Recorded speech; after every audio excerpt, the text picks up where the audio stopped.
Assalamualaikum warahmatullahi wabarakatuh. Selamat siang. Perkenalkan, nama saya Muhammad Riko Ramdhani, host dari program podcast Basarnas. Seringkali kita mendengar dari kata nilai berakhlak.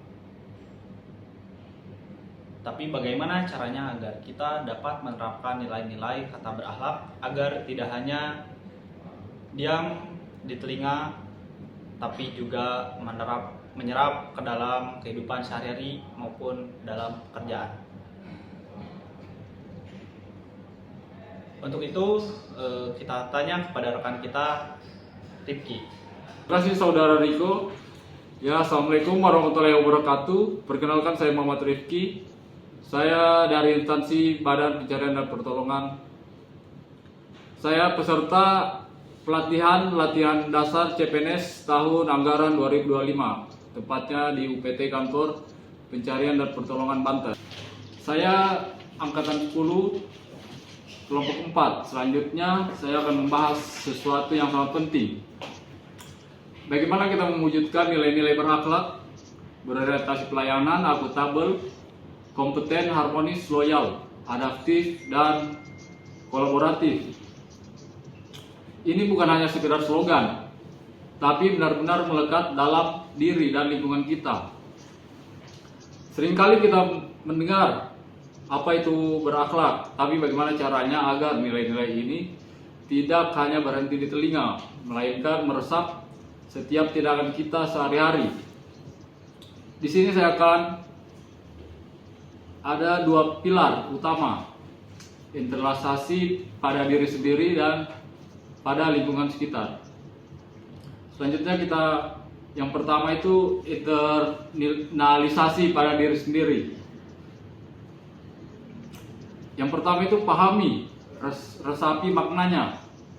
Jangan cuma hafal akronimnya. Luangkan waktu untuk memahami setiap nilai secara mendalam.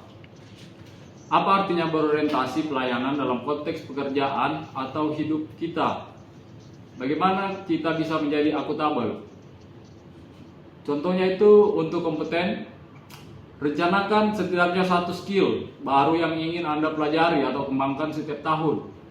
Ikuti webinar, baca buku, atau minta masukan dari mentor. Ini bukan hanya tuntutan, tapi investasi untuk diri kita sendiri. Yang kedua itu kita identifikasi area perbaikan. Jujurlah pada diri sendiri dari 7 nilai berakhlak. Mana yang paling perlu kita tingkatkan? Mungkin Anda sudah sangat loyal, tapi kurang adaptif terhadap perubahan. Buatlah jurnal singkat atau renungkan setiap malam. Hari ini apakah saya sudah cukup harmonis dalam interaksi saya? Di mana saya bisa lebih kolaboratif besok? Yang ketiga, praktikkan secara konsisten. Mulai dari hal kecil. Inilah kuncinya, konsistensi. Jangan menunggu momen besar. Contohnya untuk berorientasi pelayanan, mulai dari hal sederhana, selalu senyum dan sapa orang di sekitar Anda. Responsif terhadap pertanyaan rekan kerja atau tawarkan bantuan tanpa diminta. Untuk akuntabel, tepati janji-janji kecil Anda. Yang pilar kedua, internalisasi pada lingkungan sekitar. Yang pertama, jadilah teladan.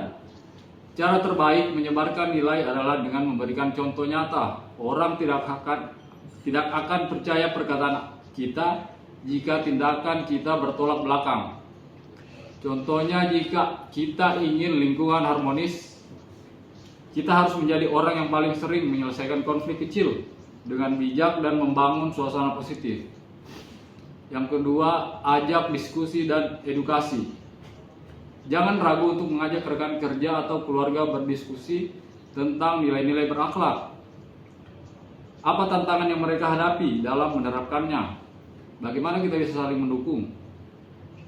Buatlah sesi sharing informal atau gunakan momen briefing untuk membahas satu nilai setiap minggu.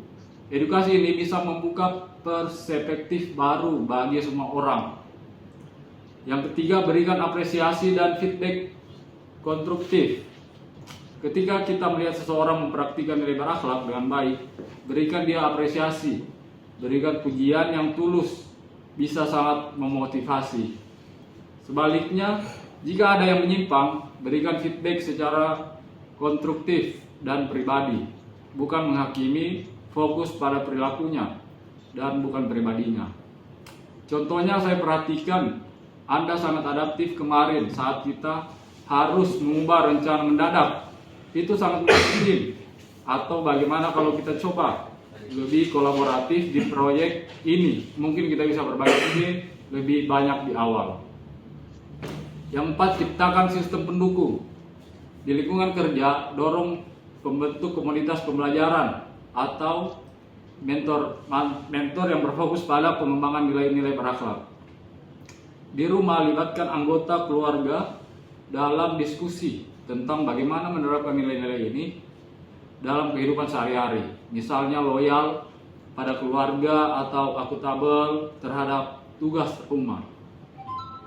Ingat, internalisasi nilai berakhlak adalah sebuah perjalanan, bukan tujuan akhir. Butuh waktu, kesabaran, dan konsistensi. Tapi percayalah, dengan setiap langkah kecil yang kita ambil, kita tidak hanya menjadi pribadi yang lebih baik, tapi juga berkontribusi menciptakan lingkungan yang lebih positif, produktif, dan penuh integritas. Semoga obrolan kita hari ini memberikan inspirasi dan langkah konkret bagi kita semua. Jangan lupa untuk terus mempraktikkan nilai berakhlak dalam setiap aspek kehidupan. Sampai jumpa, cukup sekian yang bisa saya sampaikan. We are family, Afiqnam Jagat Samanggram. Assalamualaikum warahmatullahi wabarakatuh.